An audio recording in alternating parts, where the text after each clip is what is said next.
A very good afternoon to everyone.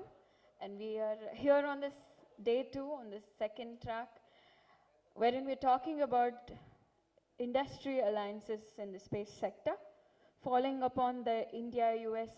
2+2 Ministerial Dialogue that pledged to expand bilateral space cooperation and building of robust private industry collaboration in space and defense. The industry needs to take up the baton. And to talk about what we're going to do, how we're going to do, we have amazing speakers right here. I'd like to take this opportunity to welcome Mr. Dustin Bickel, Political Economic Council, U.S. Consulate General Chennai, India. Mr. George Weinmann, Senior Director, Orbital Reef Enterprise Development, Blue Origin. Mr. Willam Blair, Chief Executive, Lockheed Martin, India. Mr. Samit, Director, Government Affairs, Raytheon. Mr. Amitabh Ghoshal, Vice President, India Operations, L3 Harris Technologies. Mr. Abhishek Malhotra, Founder and Partner, TMT Law. Ms. Kriti Upadhyay, Founder, Indus Tech Council. Thank you so much for joining, and I'd like to call upon Mr. Aditya Kaushik, Director, Digital Economy and Strategic Technologies, to moderate the panel.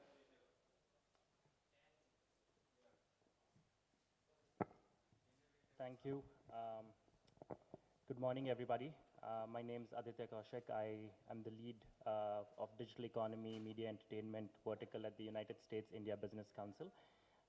At the outset, I'd like to thank the organizers of the India Space Congress for giving us the opportunity and the platform to discuss different facets of industry alliance in building the commercial space ecosystem. I'd also like to thank our audience today for taking the time out to be with us. So let me start by introducing some of our panelists here.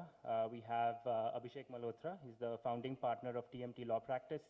Abhishek has decades of experience and is a member of both the State Bar of California and Delhi. His primary area of expertise are in intellectual property, commercial dispute resolution, and subject area of tech, media, and telecommunications. We have Dustin Bickel. He's the sole economic officer within the political economic section at the U.S. Consulate General in Chennai. Dustin began his career with the Department of State in 2006 and has served in Uzbekistan, Laos, Mexico, and Kyrgyzstan. Before arriving in Chennai last September, he served as the Deputy Political Economic Chief at the U.S. Embassy in Bishkek. We have Kriti Upadhyay. She's a Washington, D.C. based U.S.-India technology policy leader. Kriti is the Vice President of Strategic Advisory at C2CI Americas, an intelligent platforms company providing defense and Industry 4.0 solutions globally. She's also the founder of Indus Tech Council, a Washington, D.C. based think tank working to intensify U.S.-India collaboration through greater investment and technology collaboration. We have Amitabh Ghoshal, who's the Vice President of India Operations at L3 Harris Technologies. Amitabh is responsible for L3 Harris's businesses worldwide, achieve their objectives in the region, which consists of India, Bangladesh, Sri Lanka, and Nepal. Amitabh is also responsible for government relations in the region. George Weinmann is the head of enterprise development for Blue Origin's Orbital Reef commercial space destination in low Earth orbit. Prior to joining Blue Origin, George was working with Seabury Capital, a New York and London-based aviation and aerospace investment banking firm, where he led business planning and capital raising engagements across Asia. Then we have Willam Blair. He's the Chief Executive and Vice President, Lockheed Martin, India. Bill leads the growth and development of Lockheed Martin's businesses in India and serves as the executive representative for all Lockheed Martin's programs, products, services in the country. And finally, we have Samit. He's the Regional Director, South Asia of Government Affairs at Raytheon Technology. He has an extensive experience working in the aviation and the aerospace industry. Thank you all the panelists for joining us today. So let me just set the stage a bit before moving on to the panelists. The global space industry generates about $400 to $500 billion annually, with SATCOM, position, navigation, timing, exploration, Earth observation, geospatial as its top segments. It's a high growth sector with a clear pathway to $1 trillion economy. The Indian space economy is around $10 billion. India is a global leader in three segments, exploration, launch, and Earth observation. But in each case, it's dominated by government activity. The commercial space ecosystem here is in its early stage, focused on public procurement, component payload exports, and import substitution development. On the other hand, United States is well above the $100 billion mark and is a clear leader across government, commercial aspects across most segments. So there's a unique role for United States and India to strategically coordinate across government, industry, and academia. Currently, this coordination is predicated on G2G cooperation in civilian and strategic partnerships. So the role for commercial interaction is vast, untapped. It's largely a greenfield opportunity. Now that India has opened its space sector, the recent reforms, policies are directionally positive. However, it is still in a nascent stage and requires significant more liberalization in order to capture the full potential of this sector. So in today's panel, we will explore how industry can play a role in building the commercial space ecosystem, deliberate on enablement mechanisms needed to increase the scale, what role should the government play, and explore possible instruments or mechanisms for US-India collaboration. As for the format of the discussion today, we'll begin with opening remarks from each of our speakers and discuss key questions and move on to audience Q&A. With that, I'd like to ask Kriti to set the stage. Having held various research and policy roles in both countries, you're in a unique position to give us a broad view of US-India space cooperation. Kriti, over to you. Thank you, Aditya. Always good to be in such august company. As Aditya said, for almost a decade now, I've been working in the US-India commercial space, and I wouldn't do this if I didn't believe that this is truly the most important relationship of not of this decade, but also this century. When we talk about space cooperation, as cliched as it sounds, US and India are natural partners. Let's go back to, Tumba, when, right from when India kicked off its space program, US has always played an enabling role, providing the sounding rockets like Nike and Apache. After that, Chandrayaan-1, the M3, and Mini-SAR scientific payloads. You have PSLV-30, PSLV-47. And as we look ahead, NISAR is a great example of what this collaboration can really do. And with the signing of the Space Situational Awareness Agreement, we see new frontiers open up. Things like national security and defense in space, areas that until very recently India was rather hesitant to get into. But as encouraging this trajectory has been, we see that much of it has been at the G2G level, NASA, ISRO. And that needs to change, and that's really where industry alliances come in place. The easy thing to say is obviously that governments take a step back, but more than that, I think governments also need to create an enabling environment for the industry to really blossom and flourish. So the synergies exist, right? So let's go back to the National Defense Strategy that the US came out with, and we identified 3 areas where the US is concerned about its technological edge. So supply chain fragility, and I'm not just talking about the Chinese metal in F-35, but rocket propulsion systems, some of the critical supply chains coming in from China. Cost efficiency, rising costs are a problem in the US. That's why you have back-end offices and so on. And then finally, STEM talent.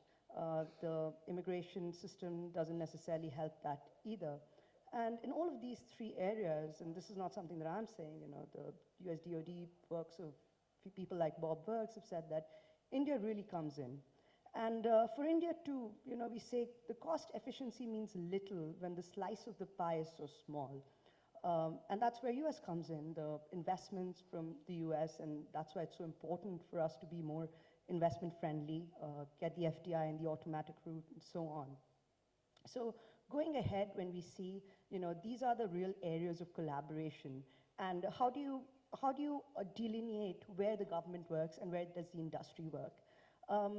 I see a greater role, for example, for ISRO in certification.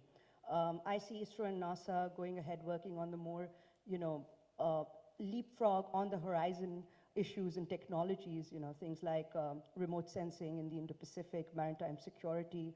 US is our largest military partner. Why can't we do some tabletop space exercises, working together in developing a solar satellite, something that China is already doing, but it was actually the ex-Indian President APJ Abdul Kalam who first floated this idea. And even in these areas, I see a very important role for the private sector. In the US DoD, we talk about now the inverted flow of technology. The fact that earlier, all of the technological innovations were coming in from the military or the government sector and then being absorbed in the commercial sector. That has changed now. Much of the innovations are coming in from the commercial sector. And the timelines of procurement are rather long, but the timelines of development of technology are rather short. So, if you want innovation, if you want that technological edge, it's only going to happen through the industry. So what do governments do? How do they create that enabling environment? As Aditya said, the trends in India have been very encouraging, but it is still a very nascent industry. And there's much that needs to be done in terms of liberalization, privatization. And within the US too, US has always made a big bets on India, be it the STA-1 status, the 123 agreement, major defense partner, all of that. So I think it's also time to take some bold steps from the US end. Why can't we have the Mentor Protege program open to Indian companies, to the startups working there? Have India in the list of countries that can actually export components back into US, provide them cost efficiency, all of that. And, I really do believe that what the Indian IT sector has done for the US in terms of adding competitive advantage, and more than that, enriching communities within America, that can be replicated, if not enhanced, through a space cooperation. And most importantly, what the governments can do really is take a leadership role in establishing the rules of the game. And happy to talk about all of this more, but thank you, and over to the next panelist. Great. Thanks, Kriti. I think it's a great segue. Let's move on to Dustin Bickel here. Dustin, as Kriti mentioned about US-India collaboration and potential to work in this space. US is a clear leader across government and commercial aspects across most segments. How do you see the current landscape of US-India civil space collaboration? Thank you, Aditya.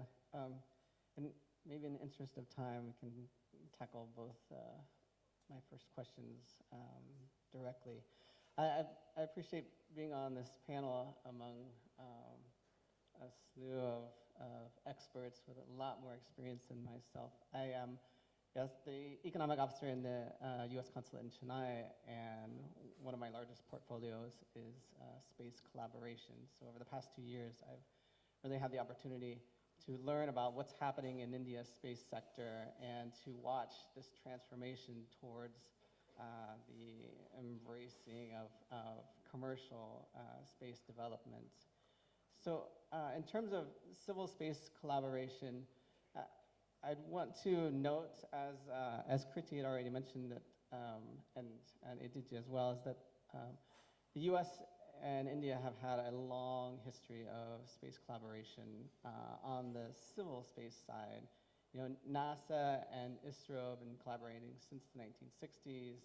I think Mr. Maheshwaran had mentioned the first launch of a rocket from Indian soil was a collaborative effort between NASA and ISRO in 1963.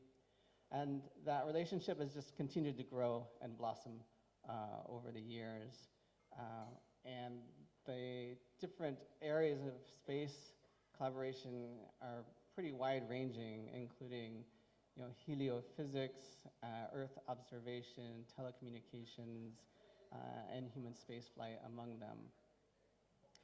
I would say that between NASA and ISRO, for NASA itself, one of their largest bilateral projects is the NASA-ISRO synthetic aperture radar.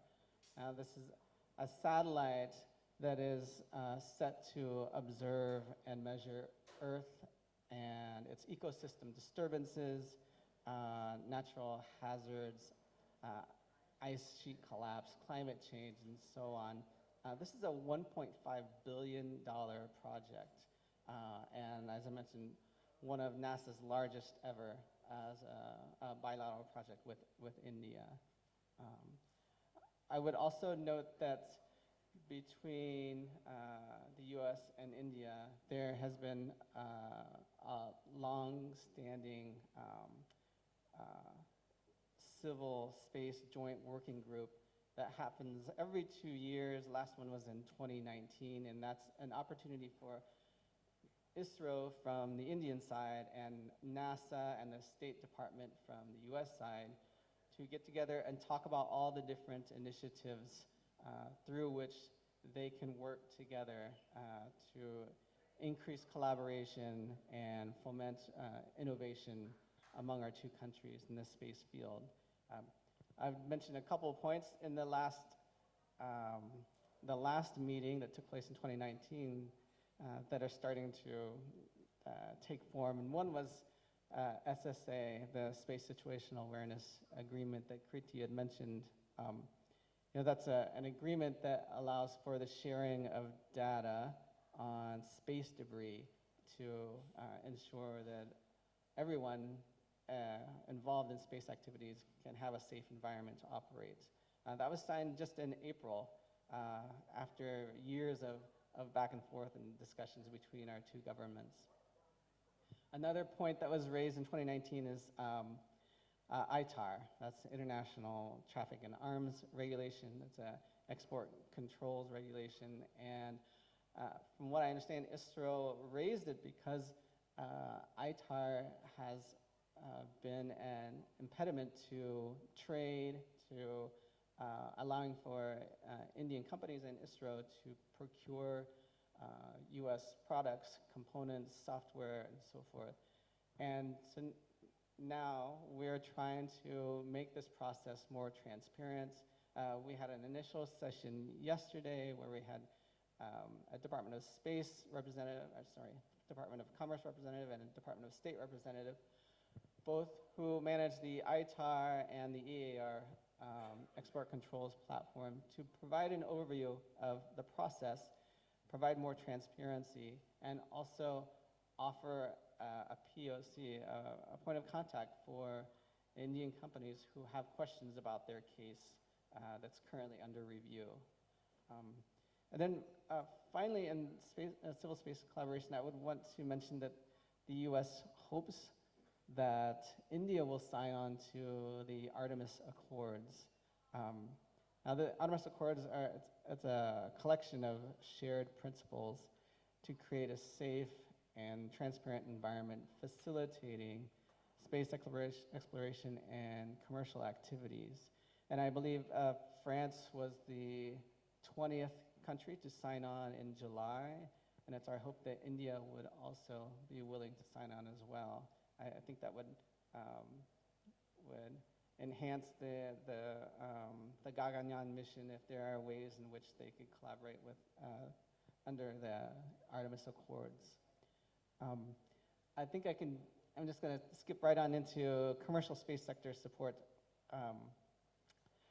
I think that India obviously has a burgeoning commercial space sector, and in my view, over the last 2 years of meeting with both ISRO and commercial space entities, it seems that there are three elements to that. And one is the well-established space companies that have been serving ISRO for decades, and this is like Anand Technologies, Centum, Alpha Design.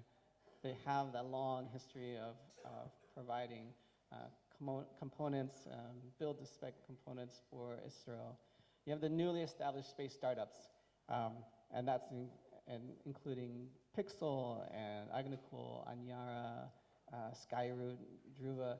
These companies are leapfrogging ahead with new innovations and technologies that will be a driving force for India's commercial space sector going forward.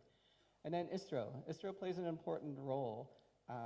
ISRO established NSIL, InSpace, to help facilitate development of the commercial space sector in collaboration with ISRO.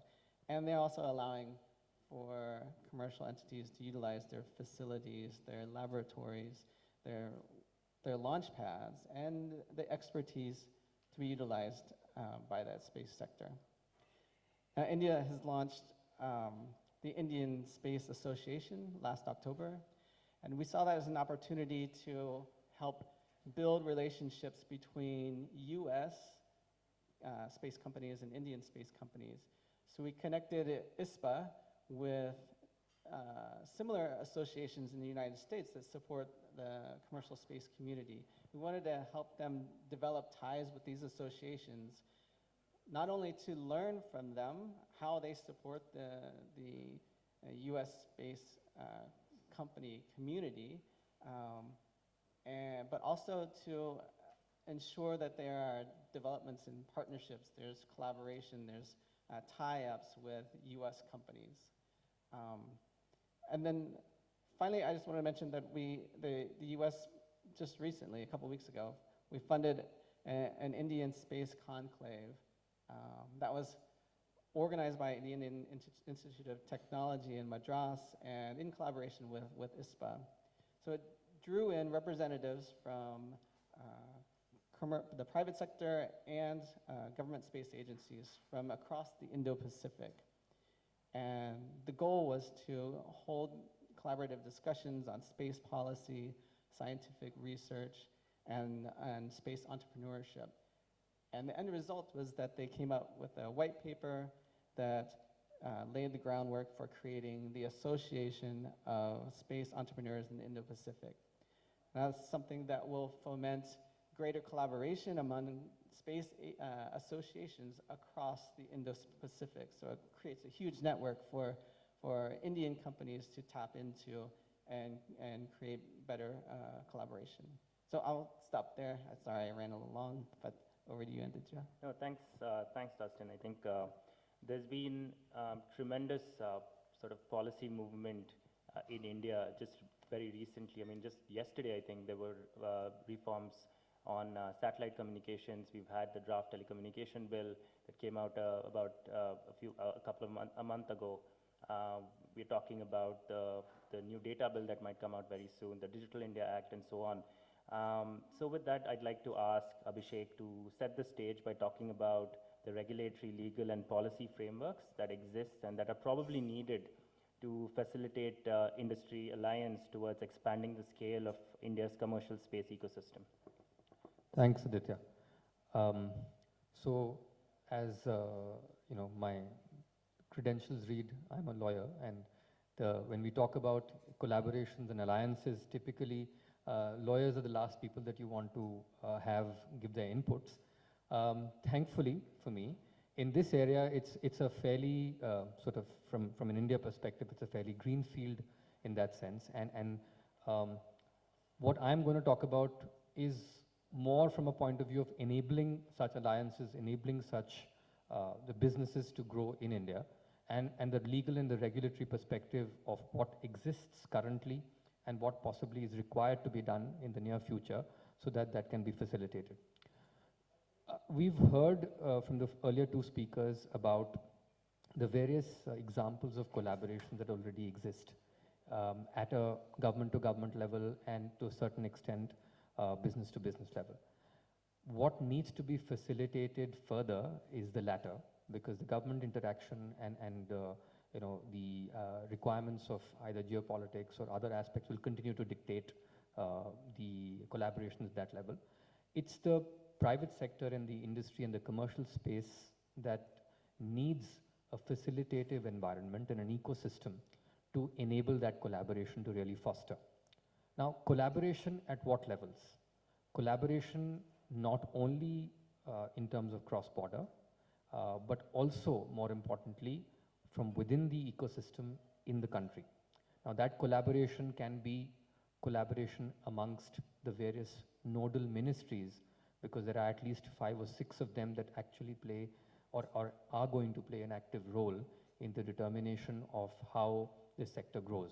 So there is DOS, there is WPC, there is DOT, there is NOCC, and it's extremely difficult for someone who's setting up a business or also who has a business and wishes to enter into this domain to navigate the entire spectrum of challenges, licensing, authorizations, and what have you, in order to even think about not only commencing the business, but also to plan and chart out the trajectory in where this business is headed, and accordingly, of course, to attract investment. Now, very interestingly, and Aditya just mentioned this, just when he was introducing me, as recently as yesterday, we've had a document, a 62-pager, which outlines the satellite communications reforms that have been brought to play. Of course, they're yet to be implemented because this is a document of yesterday, but we believe that the wheels have already been set into motion, not only to identify what areas there are where a streamlining of the processes and the licensing regimes are going to be implemented, but also in actually trying to specify timelines within which you can achieve or at least seek to achieve closure with regard to commencement of business or authorizations that you need.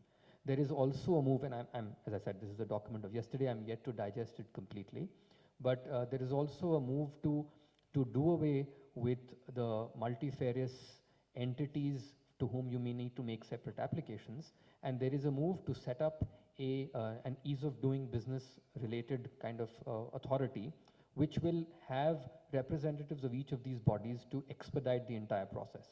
And not only does the document envision that the timelines for some of those, which on paper used to be about 6 to 8 months, will be reduced to 6 weeks, but each individual department's timelines to be able to sort of move the file from one place to the other have also been specified. So, as I said, this has to be implemented, and the devil is always in that detail and as to see how the execution really takes place. But very clearly, the intent towards collaboration, at least among the various ministries, has been outlined by this document. At the secondary level, the collaboration would be required amongst the various state governments and state governments with the union government, because not only is this going to be a facilitative exercise to set up, let's say, state space parks, which have already been set up, I believe, by the governments in Kerala, Tamil Nadu, Andhra Pradesh, and Telangana. But there is also a need to encourage startups, because that's where we are seeing most of the activity and the development, both from a technology standpoint as also an entrepreneurship point of view. So that is agnostic to which location you are. So that's a movement that needs to be there across all states. And we see that, in this conference, we already have the state governments of those 4 states participating in publicizing the space parks. But also we have the government of Uttar Pradesh, and we had the chief guest yesterday from Madhya Pradesh participating and identifying what exactly they are doing in these particular areas to further this particular business. The third level of collaboration, which needs to be facilitated by the regulatory policy sphere, is clarity in not only the roadmap that needs to be set out as to what the government of India seeks to achieve in the next 5, 10, 15, 20, 25 years from the space sector, but more importantly, the need to identify clearly the rights and obligations of the parties, the commercial space parties or the actors involved. So the policy framework can just set up the broad outlines of the roadmap, but what exactly is going to be your right in terms of, is there a timeline within which, if you do not achieve the licensing regime, is there a authority with whom you can take up the issue and get that closure quickly? What is the requirement going to be with regard to insurance liabilities? How are you going to be able to get that? Because I believe I was talking to some people yesterday, I think from Dhruva, and they mentioned that apparently there is an order of maybe the 80s or the 90s where there is a mandatory requirement that you can only go to New India Assurance to take a insurance. Now, when you create that sort of a monopolistic practice, there is bound to be roadblocks placed upon people to be able to even afford the premium that is to be paid. And at the end of the day, we need that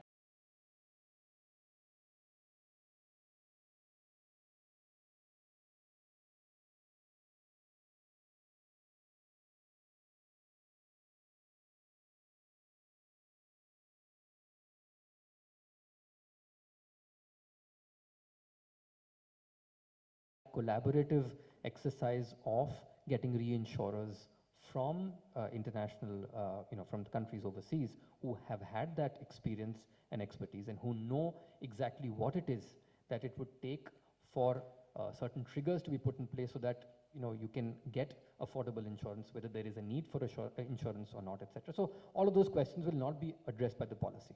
They will have to be addressed by either a commercial space activities bill, a law, or rules to be framed thereunder. So these will be I think the facilitative policy regulatory requirements to be put in place so as to take this sector forward. The last thing I think Dustin already mentioned, the collaboration at the cross-border level between commercial space actors is already underway. And in the last, I would say 2.5 years since the finance minister in May of 2020 announced that there is a clear intent to open up the space sector, the amount of, of course, webinars and conferences such as this only enhance the platforms for people to come together and at least talk about their business and talk about the collaborations and alliances. But the conference that took place in IIT Madras on the 15th and 16th of this month really brought out the push both from the governments at the US and the India level, and also from the commercial space associations, the commercial actors, to come together to at least set out common principles to address the 4 basic pillars that they identified, of course, of collaboration, of research and development, entrepreneurship, and space policy. So space policy, the regulatory regime will continue to play a very important role in enhancing or providing a facilitation for the purposes of a growth of business. And I think this is just the beginning, and it has to have inputs and collaborative efforts, not just from lawyers like me, but from industry professionals, from technical people who will have to contribute towards the growth of that policy environment as well. Thank you. Thank you. Thank you, Abhishek. I mean, clearly there's a real intent in building out the commercial space industry. And from that, I'd like to move on to Amitabh Ghoshal. Amitabh, can you share your experiences on working with ISRO? How do you see the industry-ISRO collaboration in building the commercial space ecosystem? And what are some of the critical priority areas for the government? Thank you, Aditya, and thank you for having me on the panel. So let me first start by saying that we really appreciate the work that has been put in by ISRO over the years in building up the space ecosystem in India. I mean, it's the people of ISRO who has made this country so proud, implementing project after project, and they are really the people who got India into the space map. And if we are at a pedestal today where we can follow it onto and talking about opening up the space sector to private players, is because of the groundwork that ISRO has built in. I mean, just to say, I'm aware that ISRO actually precedes DRDO in developing technology and handing it over to the private sector to productionize the technology, and he has been doing it for years, and by doing that, it has built up a huge space ecosystem. I mean, we just heard somebody talk about companies such as Anand Technologies, Centum, Data Patterns. These are the companies who grew up on the technology provided by ISRO and then productionized this technology. So I would say that in the foreseeable future, prominence of ISRO in the Indian space sector will remain, because not only do they are ingrained with the industry in with the industrial ecosystem for the space, but they also have a huge pipeline of talent coming from their captive university in Thiruvananthapuram. But having said that, I think opening up of the space sector that we talk about mostly came from the requirement of the satellite communications. So because what is happening till now was that ISRO was building satellites, and they used to get demand from the industry, they used to get demand from the military, they used to get demand from the DOT and people like that, and then they used to allocate space. But as the Indian space industry started growing, and which is supposed to be touching about $13 billion by 2025, there was a capacity constraint that ISRO couldn't handle. And so the Indian government recognized the need to use the private industry into the mix of producing satellites, launching satellites, and 3 years back, or 2019, they came up with the space policy, or a draft space policy. They created InSpace, they created NSIL, which is a great positive thing, because I think we have got an agency today which will look after the regulatory requirements of the commercial space, and there is also that part of the arm of ISRO which used to be engaged in the commercial activity, now getting corporatized to probably in the near future compete with the private industry into the commercial space. I believe that the fallout has been pretty good, because we have seen OneWeb declaring that 36 satellites will be launched by ISRO, and we are seeing alliances happening between US companies and Indian companies. The most prominent amongst them, I think, is Saturn with Anand Technologies. So, and this is going to grow. This is not going to end out there. But what I see is that the low-cost launch technology that India provides, coupled with the Indian talent and the engineering, this will bring a lot of benefits to both the US companies and Indian companies in the collaboratory nature. I mean, just look at the way, somebody talked about the IT. I think Kriti talked about the way the IT went. I think we should look at the space privatization in the same way as the IT industry. I mean, it will just allow for both the Indian companies and the US companies to grow to be the dominant global players in the industry over the, in the coming years. I think we are at the junction where we are there to leapfrog. The US industry has the technology that can, and the Indian industry provides ample of talent. And when they join together, we can really build up a space ecosystem wherein, which will attract the global players to come and do business with these companies, and it will benefit both India and US company. I think with that, we'll pass it on. Thanks, Amitabh. Thank you for giving us the Cliff Note version of the history of ISRO-industry collaboration, and sort of re-emphasizing the potential of the commercial space ecosystem. Well, Lockheed Martin has aligned itself with various initiatives of Government of India, like Make in India initiative, Startup, and Skill India. Could you share some experiences of Lockheed Martin in building the commercial space ecosystem, and how can government and industry play a role of an enabler to spur innovation, capacity development, and growth in this sector? No, thanks. Appreciate the opportunity, and thanks, Aditya.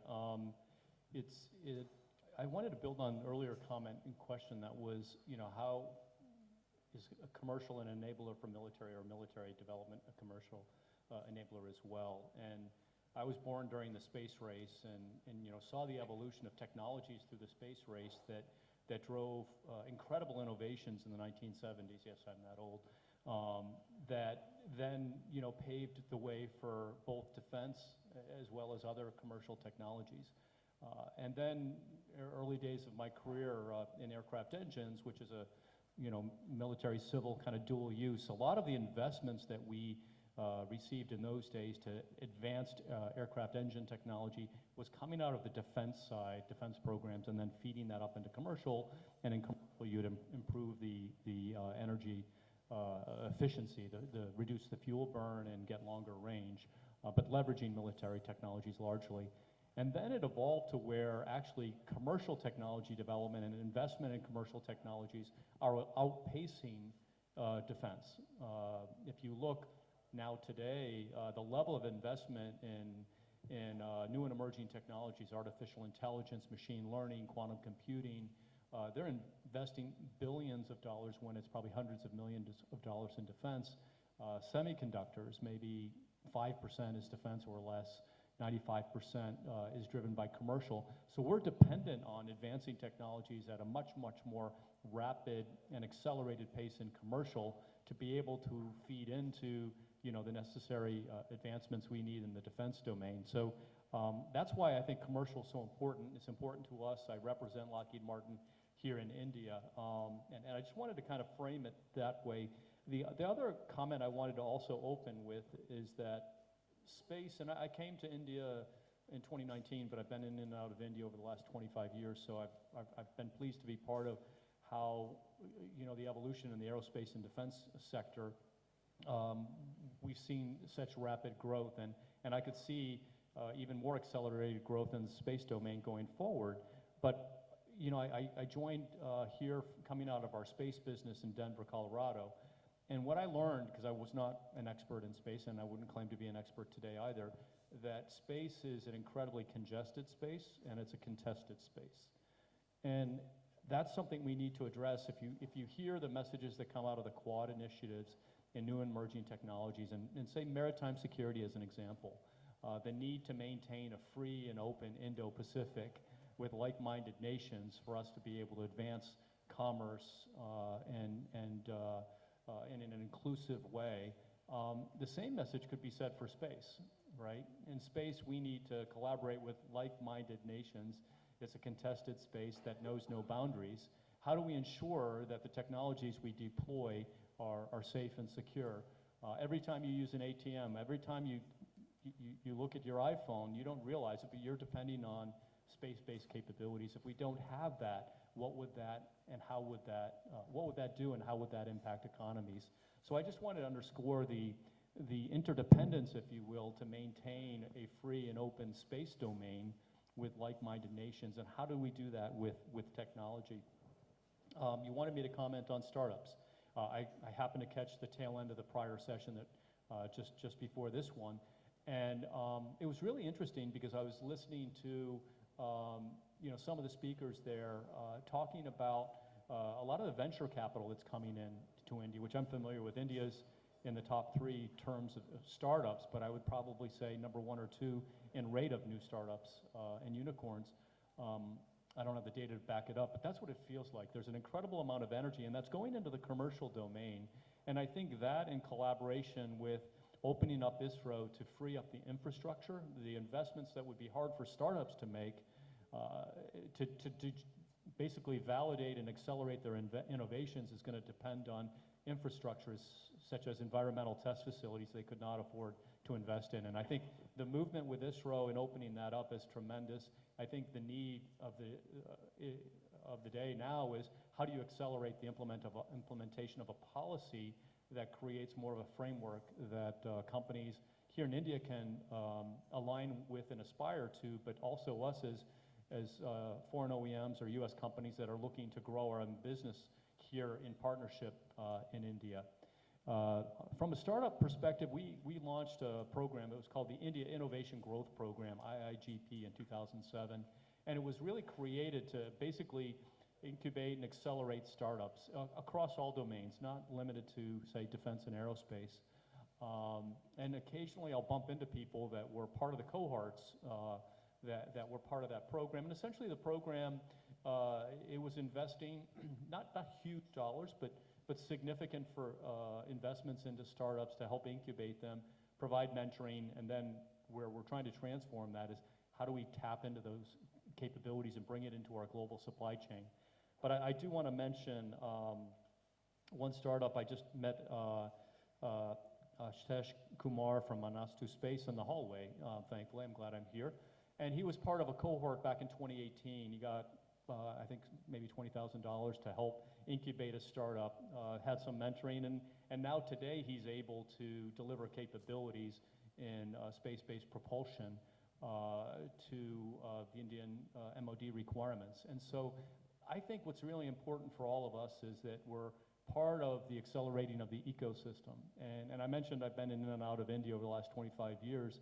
I remember the 2005 to 2008 timeframe when they were getting, MOD was getting ready to launch the multi-role combat aircraft, MMRCA, as it was called back then. And that was a catalyst for us as companies to find suppliers, partners in India that we could partner with to meet maybe offset obligations, but also now more than ever to increase our indigenous content. And I think that was a critical enabler and a catalyst for the aerospace and defense ecosystem. We created 2 joint ventures. We now have several hundred suppliers that feed into it.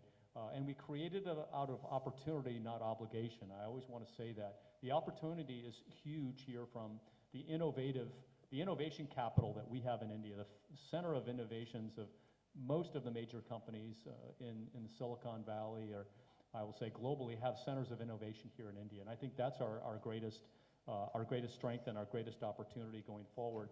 And the rapid evolution and disruptive technologies that can come through the startups are going to be, I think, the real catalyst for us going forward. And then collaboration, and I'll close and I'll pass it on to the next panelist. I think collaboration comes in a lot of different ways. We're hosting our supplier conference next week in Bangalore. We do this every year, and that's a way for us to reach out into the, I'll say the India aerospace and defense supplier ecosystem. And a lot of that are also companies that feed into the space domain, Centum and many others.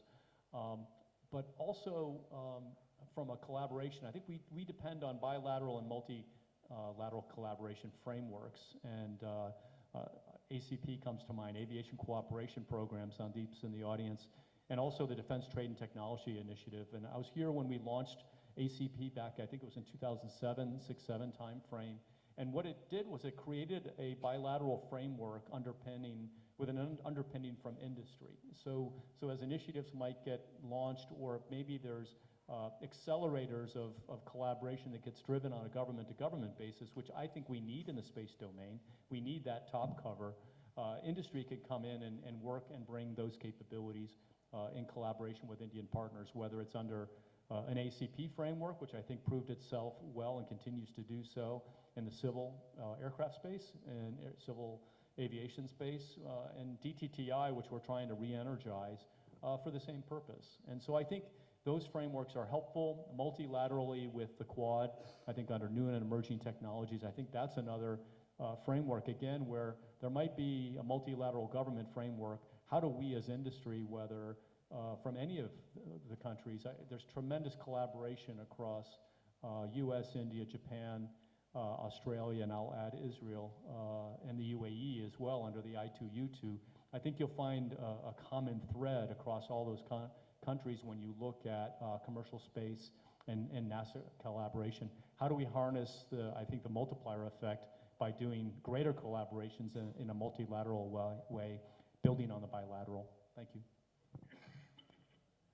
Thank you, Bill. Next, we have George. George, Blue Origin is the new entrant into the Indian market. Can you tell us about where the global commercial tourism, science and exploration market is going, and how has been your experience so far, especially engaging with the Indian ecosystem in space and so on? Sure. Good morning, everyone, or good afternoon. So I'm with Blue Origin, and we have a number of interesting projects. Probably heard of our suborbital rocket, New Shepard, which launched last year with our founder and his brother and a number of other luminaries. And we've now launched that rocket 6 or 7 times.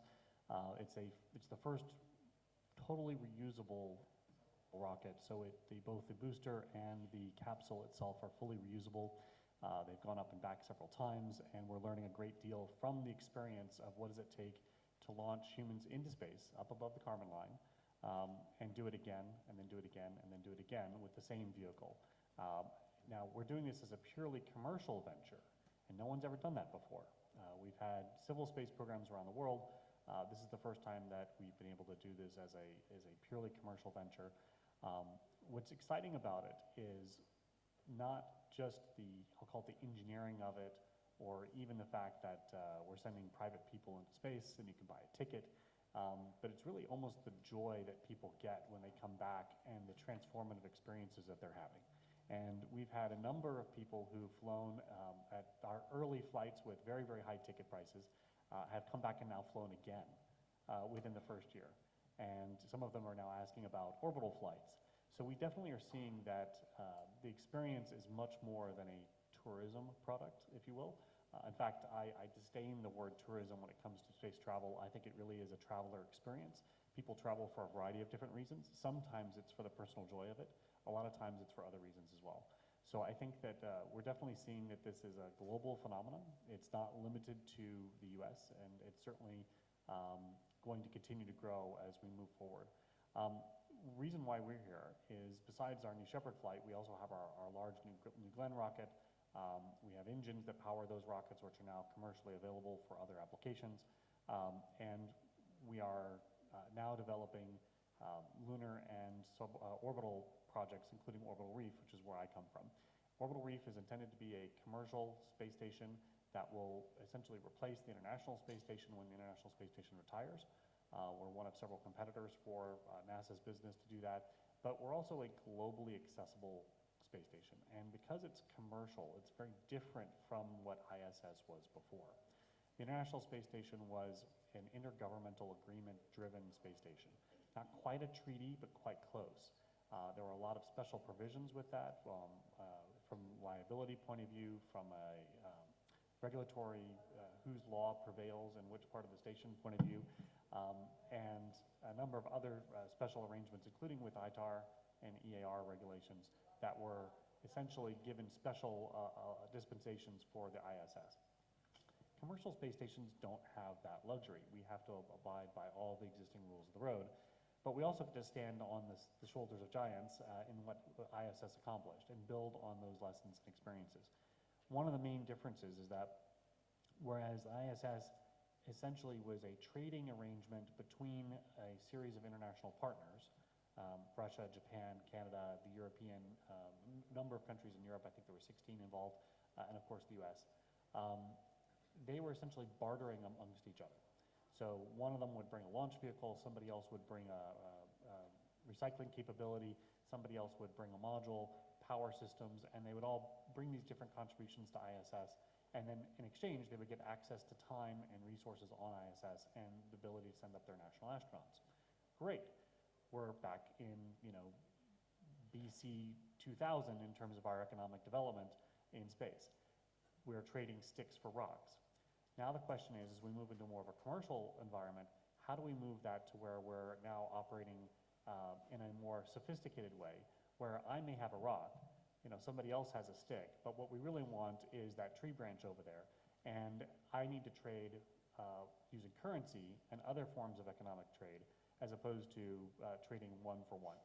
And that's going to be the challenge for commercial LEO destinations and for Orbital Reef, and we're really excited about that. I think that it's going to be a whole new series of policy issues for India to think about. We're struggling with it in the United States. I say struggling, but it's sort of a fun, exciting, working through the problem kind of a struggle. As we move internationally, we have to then think about how those rules will apply. So, for example, if India wants to access Orbital Reef, which we hope they do, will that be through a commercial partner in India? Which certainly could be. A commercial entity in India would be certainly free from our point of view to come and be part of Orbital Reef in a number of different capacities, either as a part of the supply chain or as part of the users.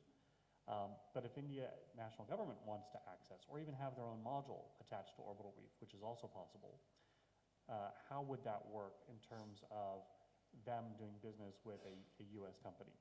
And so India, of course, likes to spend money in India. All countries like to spend money in their own country. So is there a way for us to structure this whereby we find the right partners, or through our own investments here, how we're going to collaborate so that India can invest in itself and reap the rewards of that investment within the Indian community, but while being part of a global community that gives them greater access. One of the exciting things about Orbital Reef is it is essentially building a small village in space. We're starting off with 6 to 10 people on board, but we hope to continue building it out in phases to where we're having upwards of 40 people up there from nations all across the world. And when you have that many people in one space, you have to operate differently.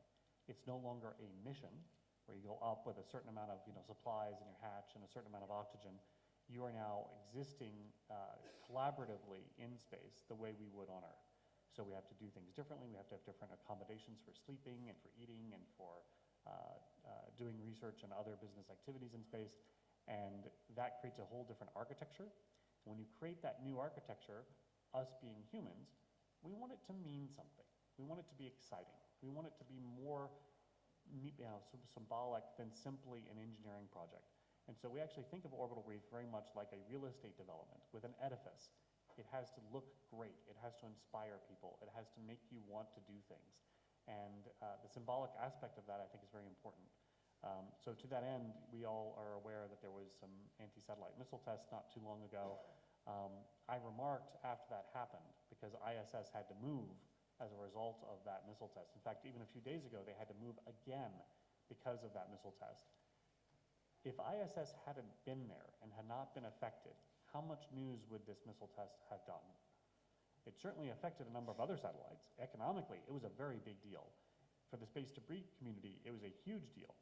But would it have made the front page news if ISS didn't have to move out of the way? So I think that there's an interesting aspect to space collaboration. The more humans we have in space, living and working together, the more interesting that becomes to humanity in general in terms of the protection of that domain and using that domain successfully for all of humanity. And so I think that projects like Orbital Reef and others that are going to move forward in the future, being internationally accessible, being a global project is a very fundamental aspect of its importance, in addition to the technology, the research, the microgravity opportunities that will come along with it. Just a couple other quick points on my colleagues have mentioned. Insurance is very interesting. As a commercial project, especially if we're going to have Indian participation on Orbital Reef, space stations are very big, expensive projects. Interestingly, they're not as expensive as you might think. They're comparable to large terrestrial projects, a highway, a nuclear power plant, other large projects that we do on Earth. So they're affordable, but they're still expensive. But the consequences, if they have to come down unexpectedly, are large because of the footprint that they can be exposed to.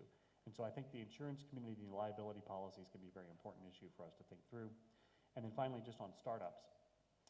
We love startups at Blue Origin. We still think of ourselves as a startup even though we're 20 years old. We're expanding very rapidly.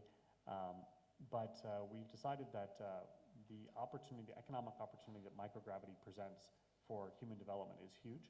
It's an entirely new environment that we're just beginning to understand the implications of. And so to that end, we're very excited to see that the research that's on ISS today is really moving into this third decade of utilization, and it's very exciting. A lot of new things are being able to come out of that. So the question is, for a commercial space station, how do we take advantage of that and open it up for faster, more commercial type development? It can't be simply a matter of bringing down the cost. It also has to be a matter of increasing access and making the procedures more suitable for companies that want to move into that environment.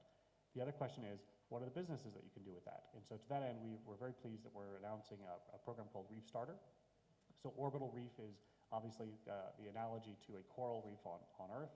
So an orbital reef in space, and so Reef Starter is the concept of how do we start that? And we are providing a series of challenges and accelerator opportunities over the coming years. The first one is being announced is right now about to launch. Deadline is November 4th. So there'll be other ones afterwards if you don't make this first one. And we're giving out grants to the top contenders who can show interesting business ideas of how you can develop and use microgravity for the betterment of Earth. And so we're hoping that we're going to be able to leverage other people's accelerators and activities and create more support for the innovation ecosystem here in India and globally. So with that, I'll pass it on. Thanks, George. Finally, Samit, something that Bill had mentioned about the role of military in building the commercial space ecosystem. I was wondering if you could elaborate on that and could also talk about the role of industry in strengthening India's strategic security. Aditya, thank you. How much time do we have? I know it's like 1:20. The organizers probably. All right, 20 minutes. So I'll keep it brief. So first of all, Justin, thank you for the confirmation that ISRO and NASA collaborate big time. They have been collaborating for several decades. At Raytheon Technologies, we make technologies for the space, we make technologies for defense and commercial aerospace. So we make radars, we make sensors, we make propulsion systems that spacecrafts are powered with. So that's one part. On the defense side, I think that's the more complicated side. So I would say what India should be looking at is look at the low-hanging fruits, look at commercial aerospace, look at weather forecasting, look at agriculture. These are the areas that India should be looking at for collaboration. Defense can follow. Defense is already a highly regulated, ITAR-controlled system. And it's good to know, Justin, that some of the ITAR-controlled technologies even we have that both governments are looking at accessing would be possibly looked at more closely during the 2+2 dialogue in March as well. India does have a framework for collaboration, and the space has been added to that G2G collaborative mechanism. So we hope as India and US move forward, the G2G collaboration would pave the way for companies like us to bring in more technology and partnering with Indian company. On the defense and aerospace side, from a localization perspective, over the last 2 decades, Raytheon Technologies has brought in several technologies and started local manufacturing within the country. We operate more than 4 factories in the country. We work with a lot of Indian partners with a massive supply chain based out of India. But what we are looking at is, the space sector is something that Raytheon Technologies would be very interested to work with the Indian partners. We would like to know what ISRO has to say as to what would be the framework for collaboration with the industry. I think that's an area Amitabh did touch upon it a little bit. But I think going forward, when you scale up your operations ranging from civil aerospace to agriculture to defense, I think the framework of agreement and how the Indian industry is going to be engaged, or even foreign OEMs would be engaged, that would be the key for making this industry more robust. Getting startups to invest and getting Indian companies to invest early on is good, but who's the buyer? Who's the customer here?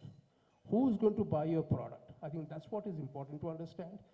In the defense sector, we have seen that the Atmanirbhar Bharat Make in India push from the government has resulted in many Indian companies getting into defense manufacturing. But the learning curve is very, very steep and long. The learning curve exceeds a decade for the Indian companies. The learning curve exceeds, in some cases, more than 1.5 decades. In that decade and a half, would the Indian industry have the pockets and necessary fundings to sustain that kind of an investment? I think that's the question that we should be asking to Government of India. Department of Science and Technology does provide some amount of funding for research and development. Many of the foreign OEMs like us, we would be happy to handhold Indian industry, handhold startups to work with us, with not only for the Indian market, but also for the global market. In the US, I think I spoke to some of my colleagues who deal with NASA. The structure is very different. The structure is that you have a roadmap for almost 1.5 to 2 decades, which are given to the industry. That these are the technologies that you need to work on. In many cases, the funding is provided by the government of US, in some cases DoD, in some cases NASA itself. So those are program-based approaches, and you have a clear roadmap that I know that I have to develop this technology for the next 1.5 decades. This is the market that I have. The clarity that this policy needs to bring in is what is the requirement of India? Where does Indian government want the Indian industry to invest in? Which are the technologies that would be absorbed by the Indian ecosystem? What are the what are the, I would say, technologies that would be possibly exported out of the country. Now, let me give you an example. We build a system called Gagan. It's an air navigation system, right? What it does is it brings in efficiencies with the air navigation system. We work very closely with aviation cooperation programs, and they'll be sitting here, will mention. This Gagan system, just imagine a case. India has 600 aircrafts at this point in time, right? With 600 aircrafts, you still hover around 15 to 30 minutes over each airport before it lands. Now, India is looking to buy something like 2,000 aircrafts over the next decade and a half. Now, if your air navigation system does not become more efficient, what can happen to the skies? How long will you hover? With the fuel prices going up the way they are, do you think India can afford a 45-minute hovering for every aircraft before they start landing in the country? In every airport? We can't. So the air navigation system, these are all satellite-based air navigation systems. These are the kind of technologies India needs to adopt. And commercial aerospace could be the perfect launch pad. Agriculture could be the perfect launch pad for Indian space sector to get into the act. Defense, as I said earlier, can follow. So this is where I think I will end my comments and head back to you, Aditya. Thank you. Thank you, Samit. Thank you all the panelists for your opening remarks. I think in the interest of time, we'll probably open the floor for questions. Request the audience to state their name, their affiliation, and the person who you want to ask the question to.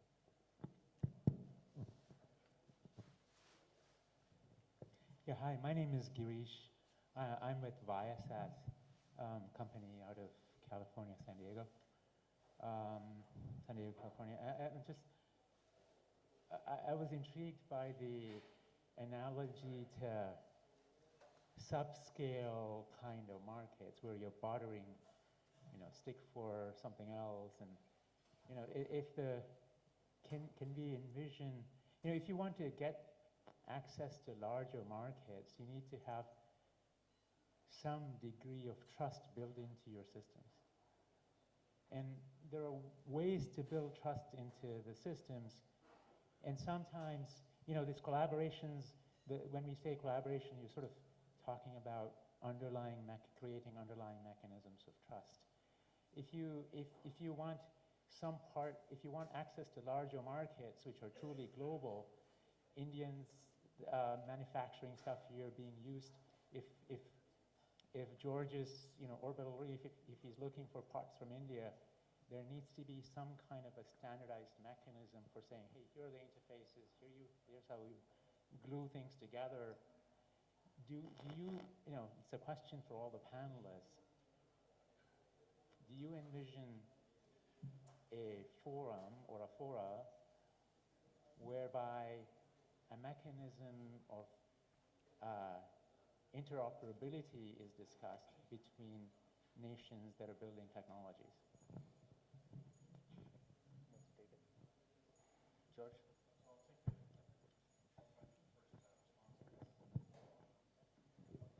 I'll try and do the quick response on this.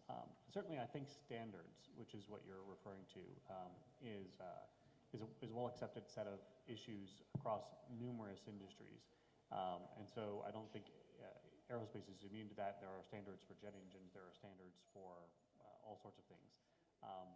In the space industry, because it is still a relatively small club of people that are participating, I don't think we have yet a standards body other than what the standards they established for ISS. And that's really what we're building on as an initial going off point. The point about barter and trust, it's interesting. I think that trust is often born by desire. And so the more that we create environments by which people have the ability to cooperate together, it's open, it's desirable to trade together, creates interesting opportunities. And one of the things that I think we've learned from that international relations is the power of comparative advantage. So not every nation or every village, if you will, has to do the same thing. We can do different things or different aspects of the same thing and create more value, more creativity, and more advancement for all of us. And so I think as we move into the development of commercial space stations, to talk about the part I'm interested in, it's not a high rate manufacturing kind of a thing. And so the question becomes, well, what is it that everybody should do? Do we all become module builders? Do we each build a large rocket? That's not going to be very efficient. And so I think as we move forward, and this is one of the challenges, is in civil space, everybody tends to like to have their own capabilities. So how do we move like we did in the early era of the jet age, where we start having different groups taking speciality in different areas? And one thing I'd like to point out is that the infrastructure is one piece of it. The application is where the money's at. And so we're really excited. A number of venture capitalists have come up to us and they've sort of had this epiphany that, oh, you're actually building the infrastructure for us. We should be investing in applications. And I said, yes, that's exactly the concept. And I think that here in India, there's a lot of latent comparative advantages in biotechnology, in agriculture, and other areas that actually, believe it or not, will have really interesting space opportunities going forward. And I think that those are things that India should look at hard, in addition to the infrastructure play that they're developing on their own. Just to add to that, another, as I was talking about collaborations across various different departments and ministries, what you just mentioned in terms of standards is another area where there needs to be that collaboration. For example, in 2018, I think, or 2019, we had the notification of the in-flight and maritime connectivity regulations. And the permissibility of setting up such equipment within the aircrafts to enable a receipt of, internet sort of services within the aircraft. There was some sort of a regulation that was notified by the DGCA, which seemed to be at variance and limit and restrict the levels of technology that could be used or deployed, which are being used in most aircrafts all across the world. But there was a difficulty created by the CAR, by the DGCA to implement that. So again, another area where there needs to be that collaboration between the ministries to at least iron out the requirements of what standards to be made applicable so that there is no impediment caused. No questions? Yes, please. Good afternoon to all of you. First, I introduce myself. I'm S. John, Managing Director, Comsat Systems Private Limited, Hyderabad. We manufacture satellite communication antennas, that means ground stations. Of course, it is a part of the satellite communication, as you know.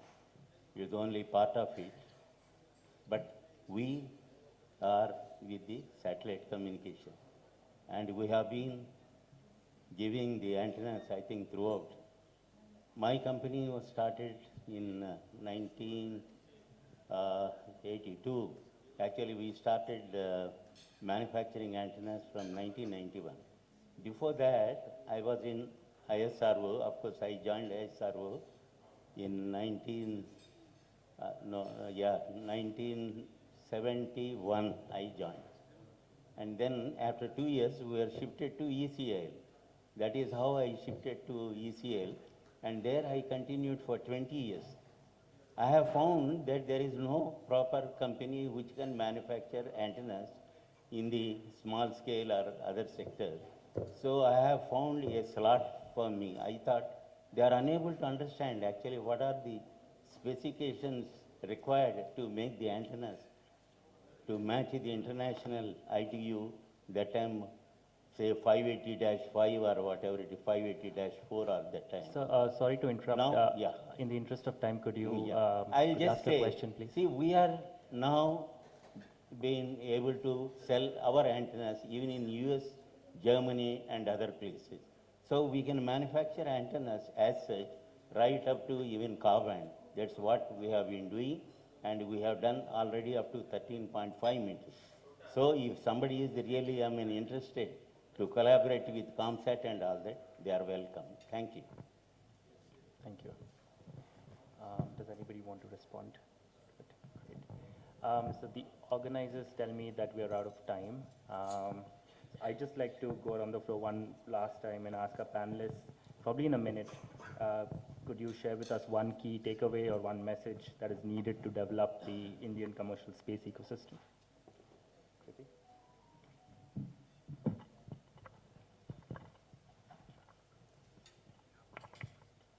liberalize, privatize, let the industry do what it does best, take a back seat and look at more future assessments. And I think what US and India need to do together is really establish rules of the games. That's where standards, I know ANSI and BIS are doing a lot of work together, but this is a space that probably ISRO and NASA need to come in and really make sure that the space, the future of space is safe and reflects the values that democracies and like-minded partners like us share. Thank you.